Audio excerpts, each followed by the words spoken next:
अस्सलाम वालेकुम, welcome to techy idea. आज की इस वीडियो में मैं आपको बकरे की रान का रोस्ट बनाना सिखाऊंगी, बहुत ही इजी और सिंपल मेथड से। साथ ही साथ गोश्त को किस तरह से जो आम हम घर में छुरियाँ यूज़ करते हैं उससे साफ़ किया जाए वो भी सिखाऊंगी, क्योंकि यूजुअली इसके लिए जो है बहुत बड़ी छुरी इस्तेमाल होती है जो स्पेशल गोश्त वगैरह साफ़ करने के लिए यूज़ होती है। लेकिन मैं यहाँ पे सिंपल जो मैं वेजिटेबल्स और सब फ्रूट्स काटने के लिए यूज़ करती हूँ वही जो है छुरी से इसको साफ़ कर रही हूँ, और आपके सामने है कि किस तरह से साफ़ कर रही हूँ। जो भी वाइट हमारी चर्बी वगैरह होती है वो हल्के हल्के जो है कट्स लगा के उसको उतारना होता है। इसी तरह से मैं इसको साफ़ करूँगी, दोनों तरफ से अच्छी तरह से इसको क्लीन कर लेना है। इस रान का जो वेट है वो अप्रॉक्सीमेटली 2 से 2.25 किलो तक का है। तो जो भी मैं मसाले वगैरह आपको बताऊंगी वो उस क्वांटिटी के होंगे। अगर आप छोटी साइज़ की, जैसे मार्केट में इजीली किलो 1.5 किलो तक की भी रानें मिल जाती हैं और इससे बड़ी भी मिलती हैं, तो जो है वेट की आप रान लें, आप मसाले की क्वांटिटी उस हिसाब से एडजस्ट कर लें। इस वीडियो में मैं आपको तकरीबन 2 किलो तक की रान की क्वांटिटी बताऊंगी कि किस मसाले जो है किस क्वांटिटी में आपने यूज़ करने हैं। गोश्त बनाना जो है, जो न्यू कमर्स हैं वो समझते हैं कि शायद बहुत ही मुश्किल टास्क है, बहुत ज़्यादा टाइम लगता है, लेकिन ऐसा कुछ भी नहीं है। जैसे हम चिकन या वेजिटेबल्स बनाते हैं, गोश्त बनाने का भी अगर आपको जो है इजी तरीका मिल जाए तो इसमें कोई बड़ी बात नहीं होती है। देखते ही देखते आप देख रहे हैं कि किस तरह से मैंने तकरीबन पूरी रान को क्लीन कर लिया है। क्लीन करने के बाद आपने इसको अच्छी तरह से वॉश कर लेना है। वॉश करने के बाद हम इसमें लगाएंगे कट्स। बहुत ही डीप कट्स आपने लगाने हैं, इतने डीप के जो गोश्त है वो अंदर से नज़र आना शुरू हो जाए, और हमारा जब हम मसाला लगाएं तो वो बिल्कुल ही अंदर तक एब्जॉर्ब हो जाए इसमें। गोश्त को मैरिनेट करने का भी सही तरीका मैं आपको बताऊंगी इस वीडियो में। अच्छा, कोई पपीते का पेस्ट, किसी तरह की कोई गलावट भी मैं इसमें यूज़ नहीं कर रही हूँ। इसी तरह से आपने कट्स लगाने हैं, फ्रंट से बैक से दोनों तरफ से मैंने इसको अच्छे कट्स दे दिए। अगर आप चाहें तो कुछ लोग जो है ये बोन साइड की जो टांग की होती है वो निकाल लेते हैं, लेकिन मैं इसको रहने दूंगी, इससे बहुत ही खूबसूरत सा टेक्सचर आएगा। अब आते हैं इंग्रेडिएंट्स की तरफ। दही ले लिया है मैंने 250 ग्राम। आपने भी इतना ही दही लेना है। दही खुद जो है मैरिनेशन में गलाने का काम करता है, तो 250 ग्राम तकरीबन 1 पाव दही ले लिया है हमने। मसाले जो मैं यूज़ कर रही हूँ वो इस तरह से हैं। हल्दी ले लिया है मैंने आधा टीस्पून, लाल मिर्च पाउडर 1 टीस्पून, गरम मसाला 1 टीस्पून, ज़ीरा क्रश किया हुआ 1 टेबल स्पून भरकर, तंदूरी मसाला या टिक्का मसाला 1 टेबल स्पून। आपको मेरे चैनल पे भी होममेड टिक्का मसाला की रेसिपी मिल जाएगी। रेड चिली क्रश किया हुआ 1 table spoon, chaat masala 1 teaspoon, धनिया पाउडर 1 टेबल स्पून, नमक मैंने 1 टीस्पून लिया है, आप अपने टेस्ट के हिसाब से ले लें।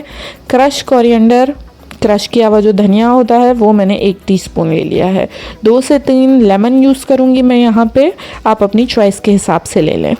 ऑयल ले रहे हैं 3 टेबल स्पून, ये भी बहुत ज़रूरी होता है मैरिनेशन में, इससे मसाला आपका उतरता नहीं है। लहसुन ले लिए हैं 10 से 12 जवे। अदरक का तकरीबन 2 इंच का टुकड़ा ले लिया है।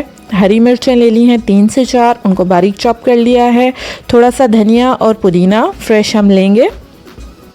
चलिए जी, अब हम अपना प्रोसेस स्टार्ट करते हैं। 250 ग्राम दही मैंने एक बड़े से बाउल में डाल दी है।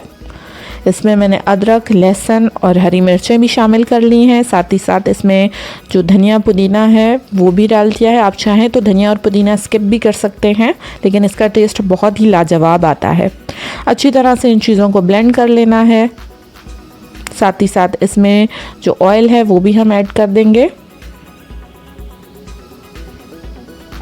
उसके बाद इसमें जाएगा नींबू का रस, लेमन जूस के बाद हम इसमें जो भी हमारे स्पाइसेस हैं वो सारे स्पाइसेस इसमें ऐड कर लेने हैं। अच्छी तरह से इसको एक फाइन सा पेस्ट बना लेना है।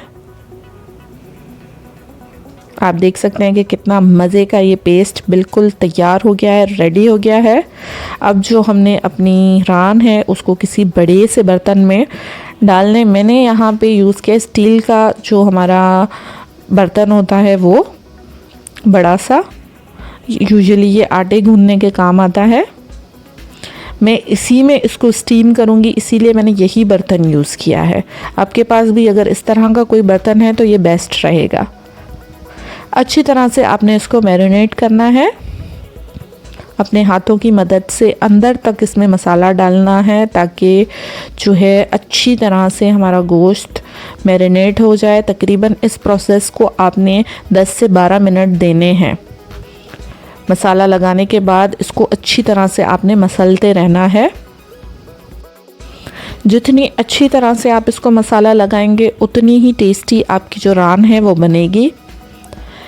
इसी रेसिपी से आप बीफ भी बना सकते हैं। उसमें जो है थोड़ी सी हम गलावट के लिए कचरी पाउडर या फिर पपीते का पेस्ट शामिल कर देंगे, लेकिन मटन को इस सच किसी और चीज़ की ज़रूरत नहीं होती है।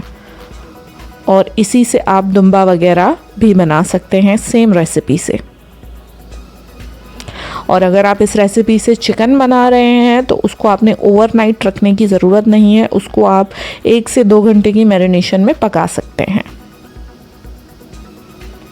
दोनों तरफ अच्छी तरह से आपने मसाला मसलना है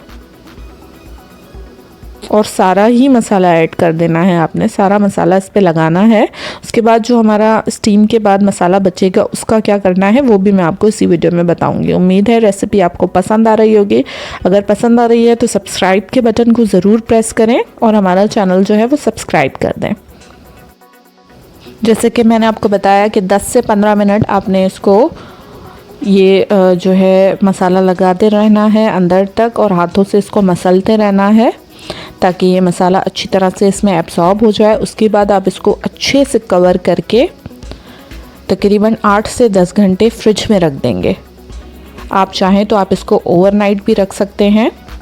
जितनी ज़्यादा देर इसको मैरिनेट किया जाएगा उतना ज़्यादा ही इसका टेस्ट अच्छा आएगा। मैं इसको मसलने के बाद अच्छी तरह से रैप अप करके फ्रिज में रखूँगी। आप चाहें तो इसको किसी ढक्कन की मदद से भी कवर कर सकते हैं, लेकिन बेस्ट ये रहता है कि आप इसको क्लियर रैप से अच्छी तरह से रैप अप कर लें। उसका फ़ायदा ये होता है कि फ्रिज में दूसरी चीज़ों में मसाले की, गोश्त की स्मेल नहीं होती है और ना ही हमारे जो गोश्त है उसमें फ्रिज में रखे हुए किसी भी सामान की खुशबू होती है। तो इसीलिए बेस्ट यही रहता है कि आप इसको एक क्लियर रैप ले लें। बड़े साइज़ का आराम से मार्केट में मिल जाता है और उससे आप इसको अच्छी तरह से रैप अप कर लें और 8 से 10 घंटे के लिए इसको फ्रिज में रख दें। इजीली इससे जो है ये कवर हो जाता है। अब जो है हम इसको फ्रिज में रख रहे हैं। 8 से 10 घंटे बाद हम इसको फ्रिज से निकाल लेंगे। सर्दियाँ बहुत ज़्यादा हैं इसीलिए ये फ्रिज में भी जमना स्टार्ट हो गया, लेकिन गर्मियों में भी आपने इसको रखना फ्रिज में ही है, फ्रीज़र में नहीं रखना है, क्योंकि फ्रीज़र में जैसे ही चीज़ फ्रीज़ होती है उसका मैरिनेशन का जो प्रोसेस है वो बंद हो जाता है। आप देख सकते हैं कि गोश्त जो है थोड़ा थोड़ा मसाले में ही गलना शुरू हो गया है। अब हमने करना ये है कि इसको हम कुछ देर स्टीम पे पकाएंगे और उसके बाद हम इसको बेक करेंगे। स्टीम पे पकाने का तरीका यह है कि बड़े साइज़ का मैंने जो है देगची ले ली है, उसमें पानी डाल दिया है और उसमें स्टैंड रख दिया है। स्टैंड इतना बड़ा मेरे पास नहीं था, तो मैं जो चूल्हों का स्टैंड होता है उसकी जगह पे यही यूज़ कर रही हूँ। इसमें मैंने ये गोश्त रख दिया, उसके ऊपर जो है हम ढक्कन रखेंगे। ढक्कन मेरा जो है वो एयर टाइट नहीं है, आपने टाइट ढक्कन यूज़ करना है, जैसे शीशे वगैरह के आते हैं। अगर आपके पास टाइट ढक्कन नहीं है तो आपने इस तरह से इसको आटे की मदद से सील कर लेना है। मैं भी चारों तरफ से इसको सील कर दूंगी ताकि ये अच्छी तरह से स्टीम हो जाए और हमारा जो गोश्त है वो 80 to 90% इसी में पक जाए। तकरीबन 1.5 घंटा मैं इसको स्टीम पे पकाऊंगी, क्योंकि ये बहुत बड़ी साइज़ की रान है तो इसको पकने में जो है अच्छा खासा टाइम लगेगा। अगर आपके पास छोटी रान है तो 1 घंटा भी इनफ है। 1.5 घंटे बाद जो है हम इसका सील खोल लेंगे और जो हमारा गोश्त है वो तकरीबन 80 to 90% कुक हो चुका होगा। उसके बाद हम इसको बेक करेंगे। अगर आपके पास अवन नहीं है या आप बेक नहीं करना चाह रहे तो आप जो है बड़ी साइज़ की जो वॉक होता है वो लेके और उस पर इसको अच्छी तरह से फ्राई कर लें दोनों तरफ से। लेकिन इसको फ्राई करना थोड़ा सा मुश्किल होता है, तो बेस्ट ये रहता है कि आप इसको बेक कर लें। थोड़ा सा मैंने इस पर ऑयल लगा दिया है और ओवन को मैंने 200 डिग्री पर 15 मिनट के लिए प्री हीट कर दिया है। ये जो हमारा मसाला इसमें बच गया था उसमें से 1 कप मैं इसके ऊपर डाल रही हूँ और ये मैंने अब बेक करने के लिए रख दिया है। तकरीबन 15 मिनट हम इसको बेक करेंगे। ये पीछे जो मसाला रह गया है इसको हम तेज़ आंच पे तकरीबन 8 से 10 मिनट पकाएंगे और इसको ड्राई कर लेंगे और ये हमारी मज़ेदार जो सॉस है वो रेडी हो जाएगी। जब तक हमारा जो रान रोस्ट है वो भी बेक होके तैयार हो गया है, रेडी हो चुका है। आप देख सकते हैं कि किस कदर बेक करने से इस पे खूबसूरत कलर आया है। बहुत ही मज़ेदार बनता है। आप इसको पराठों के साथ सर्व करें, आप इसको चावल के साथ सर्व करें, मंदी के साथ सर्व करें, आप इसको सिर्फ एज अ स्टार्टर सर्व करें, वो आपकी अपनी चॉइस है। बहुत ही मज़ेदार और यमी बनता है ये। इसके साथ जो पुदीना चटनी सर्व की गई है उसकी रेसिपी भी आपको मेरे चैनल पे मिल जाएगी। टिक्का मसाला और पुदीना चटनी की दोनों रेसिपीज़ की लिंक मैं आपको डिस्क्रिप्शन में दे दूँगी। इसको आप अपने हिसाब से डेकोरेट करें और सर्व करें। मेहमानों के लिए भी ये बहुत अच्छा रहता है और जो बच्चे गोश्त से भागते हैं, गोश्त नहीं खाते हैं, वो भी इसको मज़े मज़े से खा लेंगे। उम्मीद है मेरी वीडियो और मेरी रेसिपी आपको पसंद आई होगी। अगर वीडियो और रेसिपी आपको पसंद आई है तो हमारे चैनल टेकी आइडिया को सब्सक्राइब कर दें। नीचे एक छोटा सा बेल आइकन है, उसे प्रेस कर दें ताकि आने वाली सारी वीडियोस की नोटिफिकेशन आप तक पहुंच सके। साथ ही साथ हमारी वीडियो को लाइक कर दें, अपने फ्रेंड्स के साथ ज़्यादा से ज़्यादा शेयर करें। नीचे डिस्क्रिप्शन में आपको मेरे फेसबुक और इंस्टाग्राम के पेजेस की लिंक मिल जाएंगी। आप उन पेजेस को भी लाइक करें, हमारी सारी अपडेट्स आपको वहाँ पे भी मिल जाएंगी। अगर कोई सवाल हो, किसी किस्म की कोई सजेशन हो तो आप वो नीचे कमेंट बॉक्स में दे सकते हैं या फिर हमें इंस्टाग्राम और फेसबुक पेज पे मैसेज कर सकते हैं। Thank you for watching. अल्लाह हाफिज़।